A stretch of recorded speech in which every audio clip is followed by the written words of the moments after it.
बहुत मेहनत की है 2 साल के लिए एक्चुअली। मुझे पता चला कि हम लोग सीज़न 2 स्टार्ट कर रहे हैं 2022 में, और फिर 2022 के एंड में हमने शूटिंग स्टार्ट की। तो आनंद सर के वजह से एक्चुअली हम सब ने, जो पूरी कास्ट है, सब ने बहुत मेहनत की है, बहुत सारे क्लासेस किए हैं। आनंद सर जो हैं वो थिएटर से आते हैं, तो वो वर्कशॉप में बहुत विश्वास करते हैं। तो हाँ, बहुत खून पसीना एक करके शो बड़े प्यार से बनाया हमने। थोड़ा बताएं अपने किरदार के बारे में। जी। बहुत टफ दिख रहा है, प्यार में धोखा या क्या है? थोड़ा सा कुछ खुलासा कीजिए आप हमारे दर्शकों के लिए। जो तमन्ना शर्मा है, जैसे आपने देखा होगा सीज़न 1 में, वो एक पॉप स्टार थी, वो एक स्टार थी, और उसके बहुत सारे फॉलोअर्स थे, उसे बहुत प्यार मिलता था जहाँ भी वो जाती थी। लेकिन वो एक मतलब सिंगर थी, लेकिन वो ऑटो ट्यून यूज़ करती थी, वो उस पर बहुत डिपेंड करती थी, और उसके लिए वो ठीक था तब तब फिर जब वो राधे से मिली, जो उसका प्यार था, उससे बहुत सारी चीज़ें रियलाइज़ हुई। और जब वो संगीत सम्राट बन जाता है, उसे ये रियलाइज़ होता है कि उसको अभी मीडियोकर नहीं बनना, वो उब गई थी उससे, उसको एक सच्चा कलाकार बनना था, जो राधे था उसके सामने। और उसने वो यूज़ करके ये डिसाइड किया कि वो वापस जाएगी म्यूज़िक स्कूल, म्यूज़िक सीखने, क्योंकि अब वो मतलब उसको ऑटो ट्यून ये सारे जो चीज़ें उसका सहारा नहीं लेना था। और मेरे ख्याल से ये एक डिसीजन लेना, ये बहुत मैच्योरिटी लगती है इसके लिए। तो जब मैंने प्रेप भी स्टार्ट किया था तमन्ना शर्मा के लिए, मैंने ये ध्यान में रखा था, आनंद सर जो हमारे डायरेक्टर हैं उनसे बात करके, कि मैच्योरिटी जो है वो फाउंडेशन होना चाहिए, और फिर उसके ऊपर से हमने बिल्ड करना चालू किया। तो जो सीज़न 2 में है, अगर आप देखेंगे, और होपफुली आपने देखा है ऑलरेडी प्राइम वीडियो पर, जो तमन्ना शर्मा 2.0 है, वो एक चैप्टर 2 है उसके लिए, वो मैच्योर है। उसमें बहुत एम्पैथी है, जो ये सारी चीज़ें ना एक सच्चे कलाकार में आती हैं। लेकिन अभी वो मैच्योर हो गई है, वो एम्पैथेटिक हो गई, इसका ये मतलब नहीं है कि वो परफेक्ट है, कि वो मतलब कोई फ्लॉड पर्सन नहीं है। उसमें फ्लॉज अभी भी हैं, उसमें खामियां अभी भी हैं, और वो डिस्कवर करती जाती है। और जिन जिन से वो मिलती है सीज़न 2 में, वो राधे हो, वो अयान हो, जो भी कैरेक्टर से वो मिलती हैं, वो उसे रियलाइज़ कराती हैं ये सारी चीज़ों के बारे में। तो वो थोड़ा बहुत मेरे बारे में। If I am not wrong, इसमें टीचर प्ले कर रही हैं आपकी जी, दिव्या दत्ता। बिल्कुल दिव्या दत्ता अपने आप में एक अच्छी दिग्गज कलाकार है। बिल्कुल बिल्कुल। क्या सीखने मिला आपको उनसे? अरे बहुत कुछ, मतलब जो अगर आपने सीज़न 2 देखा है, तो आपको एक जो मेरे लिए स्टैंड आउट है, वो है नंदिनी और तमन्ना का जो एक ट्रैक है, वो बहुत ज़्यादा प्यारा है। और मैं विश करती हूँ कि हम सबके लाइफ में ऐसे एक टीचर रहे। और मेरे लिए, आई थिंक पर्सनली, तमन्ना के लिए नंदिनी थी, और मेरे लिए दिव्या मैम थी। I have always looked up to Divya ma'am a lot as an actor. तो मैं बहुत एक्साइटेड थी जब मुझे पता चला कि Divya ma'am is playing this character.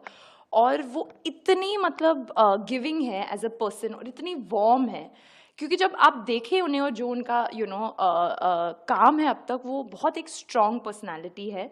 तो मैं इनिशियली थोड़ी सी, मतलब मैं बहुत सेमी सी, मैं आके बैठ के अपने लाइंस करके चली जाती थी। फिर एक दिन उन्होंने मुझे बुलाया और बोला कि क्या हो गया तुम्हें, why you so formal with me, और पूरा मुझे शेक किया, और आज हम दोस्त हैं। So to have that equation, I feel very grateful to her. और जिस उनके साथ लाइंस करके, सीन वर्क करके, वो जो एक रियलाइजेशन होती है ना, वो कुछ अलग ही होता है।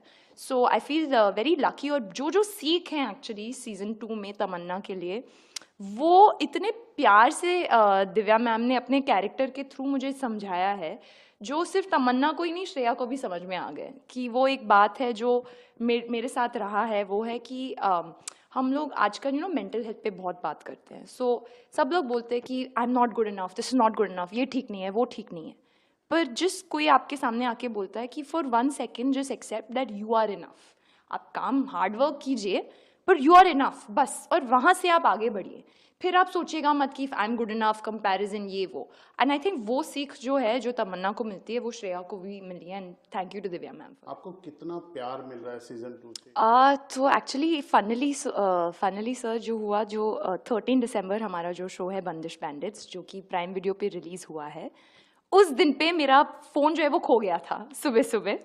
फिर बहुत घंटों के बाद और ढूंढने के बाद मुझे अपना फ़ोन मिला, और फिर मैंने देखा कि जो मिस कॉल्स थे, मैसेजेस थे इंस्टाग्राम पे, और जो मेरे लिए बहुत बहुत बड़ी बात थी कि 4 साल पहले जो मुझे मैसेजेस मिले थे, शायद से मैं तभी इंस्टाग्राम इतने अच्छे से नहीं जानती थी तब, तो मैंने कुछ मैसेजेस मिस किए थे। उन सेम लोगों ने अभी 4 साल के बाद मुझे सीज़न 2 पे भी मैसेज किया है, जो कि मेरे लिए बहुत बड़ी बात है। और बहुत सारे नए व्यूअर्स भी हैं जिन्होंने मुझे मैसेज किया है, क्योंकि उनको मेरा कैरेक्टर आर्क जो है बहुत पसंद आया है। और जो स्टैंड आउट हम सब के लिए एज अ टीम ऑफ बंदिश बैंडिट्स ये है कि हमें एक बहुत अच्छा ऑनसॉम कहा जा रहा है, और जो स्टोरी है, जो कहानी है, क्योंकि ये एक आर्टिस्ट की कहानी है, बहुत सारे आर्टिस्ट की कहानी है एक्चुअली, और वो लोगों को मतलब वो छू रही है, तो हमारे लिए बहुत बड़ी बात है। हमारा जो म्यूज़िक है उसके बारे में भी चर्चा हो रही है। तो जो फीडबैक है वो बहुत ज़्यादा पॉजिटिव है, और हम बस आभारी हैं ऑडियंसेस के, क्योंकि मेरा मानना है कि सीज़न 2 जो है वो एक लव लेटर है ऑडियंस के लिए, जो उन्होंने प्यार हमें सीज़न 1 के लिए दिया था। और हम लोग डरे हुए थे, क्योंकि सीज़न 2 कभी कभी लोग बोलते हैं कि शायद से लोगों को पसंद नहीं आएगा, पर बहुत लोग बोल रहे हैं कि उन्हें सीज़न 1 से भी कुछ को ज़्यादा पसंद आया, तो हमारे लिए ये बहुत ही मोटिवेटिंग है। चलिए ऐसे ही अच्छा काम करते रहिए, हमारी तरफ से Thank बहुत you. शुभकामनाएं। हमसे बात करने के लिए शुक्रिया। Thank you so much. Thank you. First of all तो थैंक यू सो मच जीजी फैमिली। बहुत एक्साइटेड हूँ क्योंकि इतने बड़े बेस्ट प्राइज़ में, तो शायद मेरा भी कुछ उनको बनता है कि मैं कुछ अपना बेस्ट परफॉर्म करूँ उनको, वो भी मेरी तरफ से इतना चाहते।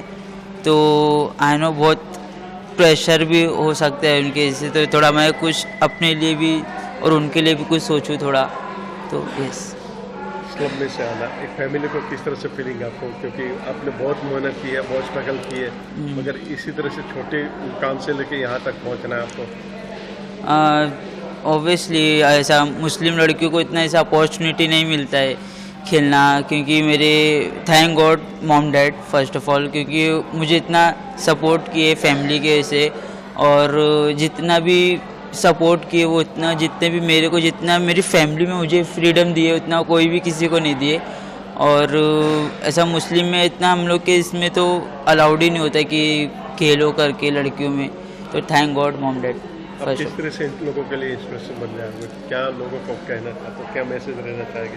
क्योंकि एक लड़की आज वुमेन क्रिकेट में इतनी मुकाम तक पहुंचना और एक कितना रेट मिलना। मेरा यही कहना है सर कि क्योंकि जो भी जितना भी मेहनत करता है सब खुद के लिए करता है कि मुझे आगे खेलना है, तो मेरा ये उनको कहना है कि दिल से मेहनत करो, अच्छा मेहनत करो, ऊपर वाला सब देगा। Yes sir.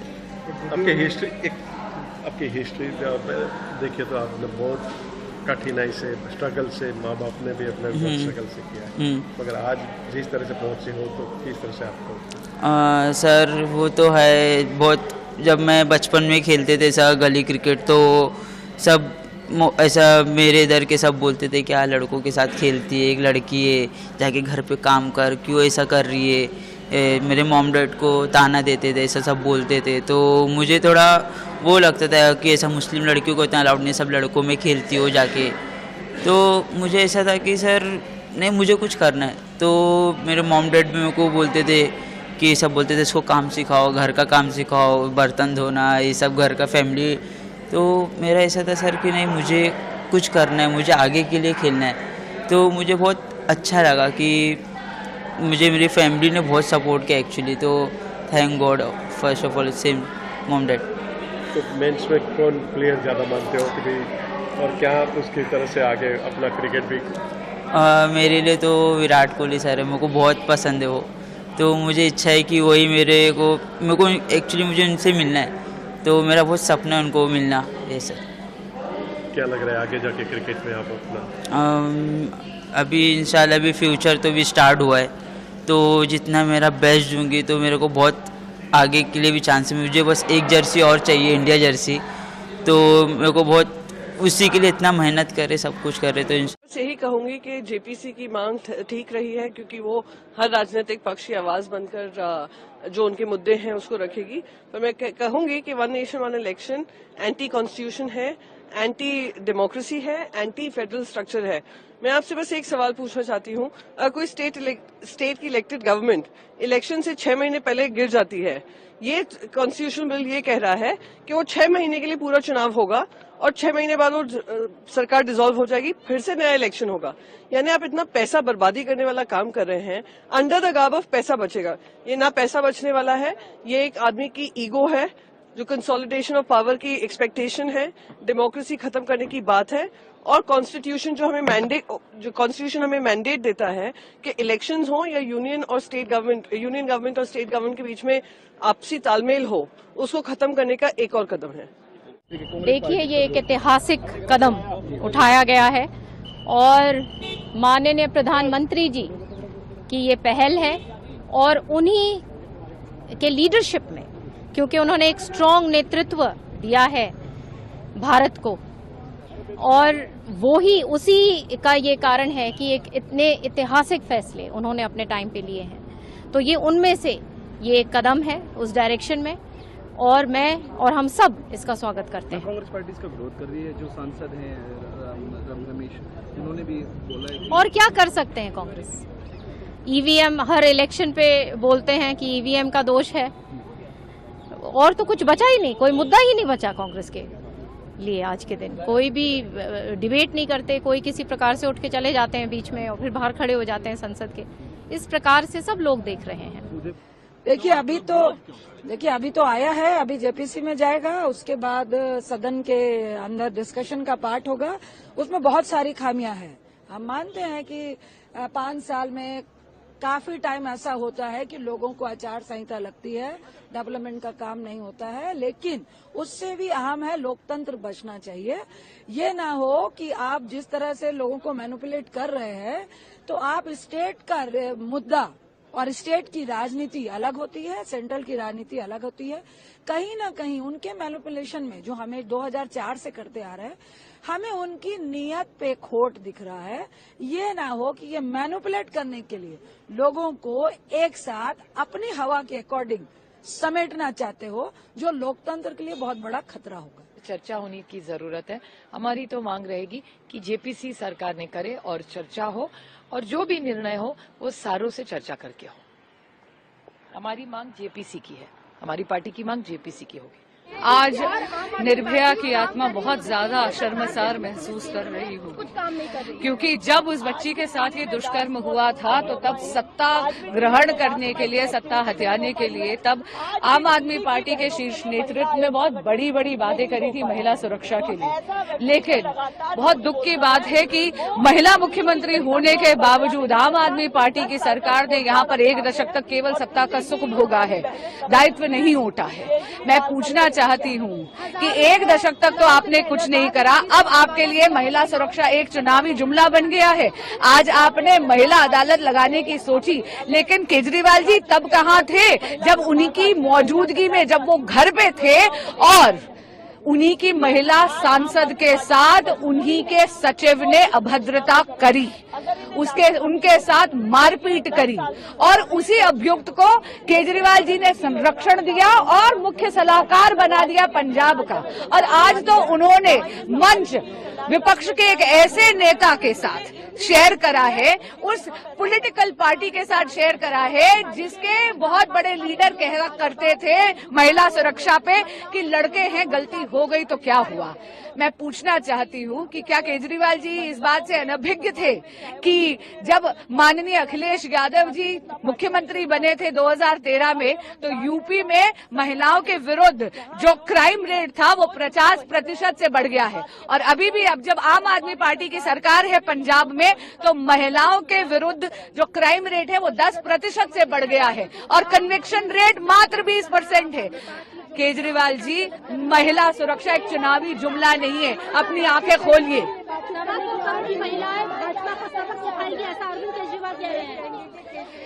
आगामी विधानसभा चुनाव में दिल्ली की मात्र शक्ति, ये जो धोखाधड़ी बार बार आम आदमी पार्टी की सरकार कर रही है महिलाओं के साथ, उसका मुंहतोड़ जवाब देगी। आपको याद होगा 3 साल पहले इन्होंने पंजाब में यही मुख्यमंत्री सम्मान योजना की घोषणा करी थी, 1 रुपया महिलाओं के खाते में नहीं आया। अरे दिल्ली की महिलाओं के साथ धोखाधड़ी बंद करिए केजरीवाल जी। आखिरी सवाल है, अरविंद केजरीवाल कह रहे हैं दिल्ली होम मिनिस्टर से नहीं समझ रही है, महिलाओं अमित शाह से दिल्ली नहीं समझ पा रही है। उनको बोलिए कि ध्यान भटकाना बंद करिए। मैं पूछना चाहती हूँ कि बार बार अरविंद केजरीवाल जी अपने महिला विरोधी विधायकों को संरक्षण क्यों देते हैं? क्या वो भूल गए कि उनके अलग अलग विधायकों पर किस तरह के संगीन आरोप लगे हैं महिलाओं के साथ अपराध के? देखिए, जो संवैधानिक ढांचा है इस पे प्रहार है। क्षेत्र के मुद्दे को जो है गौन हो जाएगा। कहीं भी चुनाव होगा तो जो स्टेट का भी जो चुनाव होता है लोकल इश्यूज पे होता है, वो गौन हो जाएगा। अभी ये लोग ला रहे हैं, ये लोग तो आरएसएस के एजेंडा को लागू करना चाह रहे हैं ना, इसलिए हम लोग कहते हैं लोग संविधान के विरोधी हैं। और अभी कह रहे हैं 1 नेशन 1 इलेक्शन, आगे कहेंगे 1 नेशन 1 पार्टी, फिर कहेंगे 1 नेशन 1 लीडर। क्या मतलब है? पता चलेगा बाद में कहेंगे कि अब असेंबली का चुनाव की जरूरत ही नहीं है, नॉमिनेटेड सीएम और गवर्नर दे दो। ये बीजेपी के लोग जो है रियल इश्यूज पे बात नहीं करते। खर्चा बचेगा तो प्रधानमंत्री कितना खर्च करते हैं विज्ञापन? इलेक्शन से ज्यादा तो विज्ञापन में ना खर्च करते हैं भाई। 11 साल में अब तक कितना विज्ञापन पे खर्चा किया, जरा बता दे, हिसाब दे दे भारत सरकार, जरा बताए कितना खर्च हुआ, अगर खर्च ही बचाना है तो। देखिए, जो इलेक्शन समय एक बार नहीं करा सकता, 4-5 राज्यों का चुनाव एक साथ नहीं करा सकता, बिहार में एक फेज में चुनाव नहीं करा सकता, उससे क्या उम्मीद की जा सकती है कि वो 1 नेशन 1 इलेक्शन कराए? तो चुनाव आप लोग भी जानते हैं कि एक बार नहीं होता है ना, राज्य और दूसरे राज्य का तो होता नहीं है। जब बिहार का समय होता है तो भी अलग अलग फेज के, एक फेज क्यों नहीं? ये तो सवाल बनता है। आज थाना मवाना क्षेत्र में कुड़ी कमालपुर नहर के पास थाना मवाना की पुलिस टीम द्वारा चेकिंग की जा रही थी। एक बुलेट पे सवार 2 संदिग्ध व्यक्ति दिखाई दिए, तो उन्हें जब रोक के चेक करने का प्रयास किया गया, वो लोग मखदूमपुर की तरफ अपनी बुलेट तेजी से लेके भागने लगे। पुलिस टीम ने पीछा किया, उन लोगों ने पुलिस पे फायर कर दिया और सेल्फ डिफेंस में जब पुलिस टीम ने फायरिंग का जवाब दिया तो उसमें एक व्यक्ति घायल हुआ है। उसकी पहचान हैप्पी, जो कि थाना हस्तिनापुर क्षेत्र के सैफपुर करमचंद का निवासी है, उसके रूप में हुई है। और एक दूसरा व्यक्ति जो उसके साथ था उसे भी अरेस्ट कर लिया गया है, अनमोल नामक ये व्यक्ति है। और इनके कब्जे से एक पिस्टल और कुछ कारतूस वगैरह बरामद हुए हैं। इनकी बुलेट भी कब्जे में ले ली गई है। कल शाम को यश नामक व्यक्ति को गोली मार के इन लोगों ने घायल कर दिया था, उसमें ये नामजद आरोपी थे, मुकदमा दर्ज किया गया था। वो व्यक्ति अभी इलाजरत है और आज इस मुठभेड़ के संदर्भ में जो अग्रिम विधिक कार्यवाही है वो मवाना थाने के द्वारा संपादित की जा रही है और घायल को CHC भिजवा दिया गया है इलाज प्राथमिक उपचार है। एक शब्द है रिफॉर्म, सुधार। बहुत सारे ऐसे विषय हैं जिस पर देश को समय समय से नए नए रिफॉर्म्स, ट्रांसफॉर्म, इस पे विचार करना पड़ता है। अब आप देखिए, इस देश में जितना आचार संहिता लगा रहता है अलग अलग समय पर, के विकास कार्य इतने बाधित होते हैं, पैसे का इतना दुरुपयोग है। इन सारी चीजों को एक रास्ता निकाला गया है, जिस रास्ते को कहा जा रहा है कि 1 नेशन 1 इलेक्शन। अब इस पे बहस शुरू हुई है। हमारे देश के प्रधानमंत्री जी स्वयं उन्होंने बोला है कि हम ऐसा सोच रहे हैं, मगर इस पे पूरा देश विचार करे, हम कोई जल्दी में नहीं है। और इसीलिए आज जब कुछ विपक्ष के साथियों ने इसको ज्वाइंट पार्लियामेंट्री कमेटी में भेजने की बात की, तो तो गृह मंत्री जी स्वयं उपस्थित खड़े होकर के बोले कि ज्वाइंट पार्लियामेंट्री कमेटी में भी जाना हो तो भी हमें कोई आपत्ति नहीं है, मगर ये मैं व्यक्तिगत रूप से कहता हूं ये बहुत ही सुंदर स्टेप है, बहुत ही महत्वपूर्ण स्टेप है जो इस देश के लोकतंत्र को मजबूत करेगा ही। देश का बिला वजह जो केवल चुनाव में शक्ति जाती है उसको दूर करेगा। 12 लाख से अधिक नौजवानों को अब तक इस स्किल मिशन के साथ जोड़ा गया है। 6 लाख से अधिक नौजवान इसके माध्यम से रोजगार प्राप्त किए हैं। कल कांग्रेस के एक नेत्री संसद में फिलिस्तीन का बैग लेकर घूम रही थी और हम यूपी के नौजवानों को इजराइल भेज रहे हैं। वहां पर यूपी के अब तक लगभग 5,600 से अधिक नौजवान इजराइल गए हैं निर्माण कार्य करने के लिए, और हर नौजवान रहने का फ्री, खाने का फ्री और 1.5 लाख रुपए उसको वहां पे अतिरिक्त मिल रहे हैं और पूरी सुरक्षा की गारंटी भी है।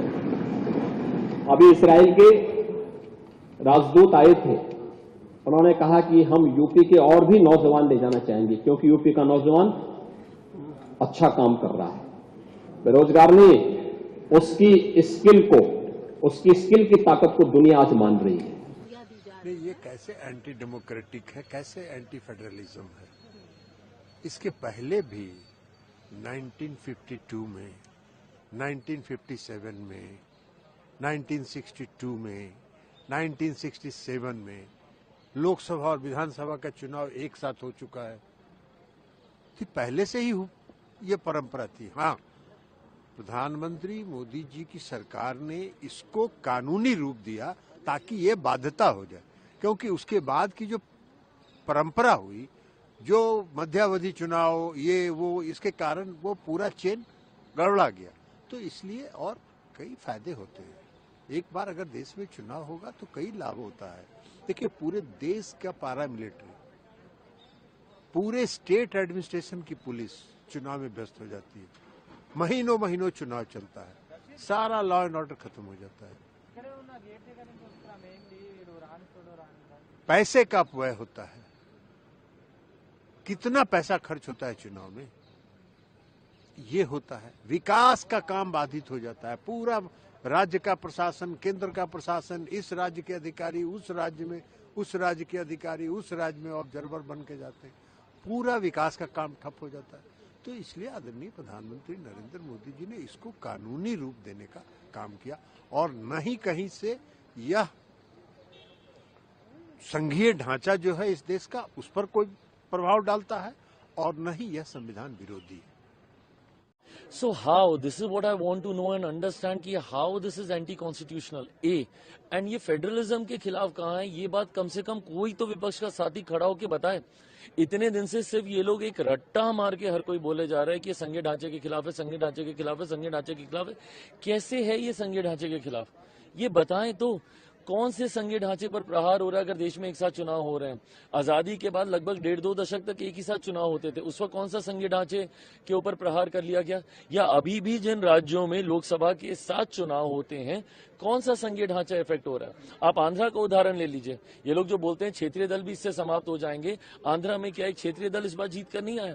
टीडीपी ने जितना बड़ा बहुमत हासिल किया, मुझे लगता है वो अपने में एक ऐतिहासिक बहुमत है, जहां पे लोकसभा के साथ विधानसभा के चुनाव करा गए।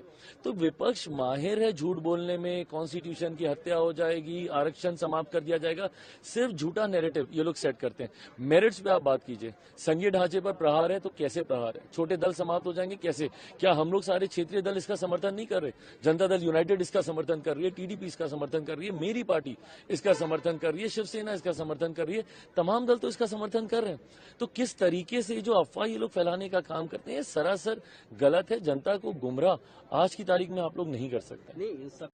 पूरी तरह से राष्ट्र के अंदर एक क्रांतिकारी परिवर्तन की शुरुआत है, जिसको लोकतंत्र को गिरवी रख दिया, जिसने लोकतंत्र की आत्माओं को कुचलने का प्रयास किया।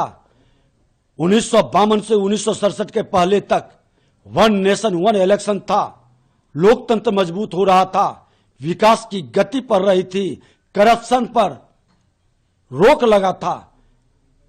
ये बार बार परिवारवाद की जमींदारी की मानसिकता वाले लोग आपको इमरजेंसी लगाकर, चुनी हुई सरकार को बर्खास्त कर, लोकतंत्र को कमजोर कर करके, सालों भर आचार संहिता किसी न किसी प्रदेश में लगा करके, अफसरों की एंगेजमेंट, नेताओं का चुनाव में भागीदारी, जनता के प्रति जो वादा करके आते हैं समर्पित भाव से, वो सेवा का भाव नहीं, सरकार बनाने की ओर, ये तमाम विकारों से, ये तमाम बीमारियों से मुक्ति मिलेगा। वन नेशन वन इलेक्शन राष्ट्र हित में है। और प्रधानमंत्री जी को धन्यवाद देते हैं कि आप एक एक कदम राष्ट्र के हित में उठा रहे हैं। सचमुच में लगता है कि 21वीं सदी का भारत बनाने का, जो स्वामी विवेकानंद जी, उनका भी नाम नरेंद्र था और आपका भी नरेंद्र है, आप आकर के उसको साकार कर रहे हैं। मां भारती के संतान हमेशा याद रखेगा। कांग्रेस कभी आपके जीवन से पानी की मुश्किलें कम नहीं करना चाहती। हमारी नदियों का पानी बहकर सीमा पार चला जाता था, लेकिन हमारे किसानों को इसका लाभ नहीं मिलता था। कांग्रेस समाधान के बजाय राज्यों के बीच जल विवाद को ही बढ़ावा देती रही। राजस्थान ने तो इस कुनीति के कारण बहुत कुछ भुगता है।